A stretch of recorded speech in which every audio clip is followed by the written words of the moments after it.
Hello' guys, welcome to Panda's vlog. তো আজি নদীত গা ধুবলৈ যাবলৈ ওলাইছোঁ। এয়া চেম্পু কিনি ল'লোঁ দোকানৰ পৰা, 1 টকীয়া চেম্পু। তো এনেকৈ ডিকিত ভৰাই ল'লোঁ। এতিয়া লাহে লাহে যাম। আহিলোঁ আৰু তাৰ পৰা ওলাই দোকানৰ পৰা আহি পেলাই নদীৰ ঘাট পালোঁ আৰু লাহেকৈ। তো ৰাস্তাটো আৰু আমাৰ নদীত যোৱা পাগলদিয়া নৈ এইখন। ইয়াতে গৈ আছোঁ এনেকৈ। তো আহি পালোঁ নদীৰ ঘাট।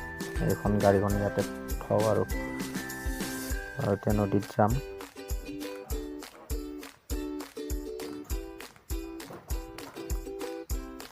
গাড়ীখন এনেকৈ ষ্টাৰ্ট কৰি দিলোঁ আৰু ইয়াতে দি এতিয়া বালি যে গাড়ীখন নিব নোৱাৰি।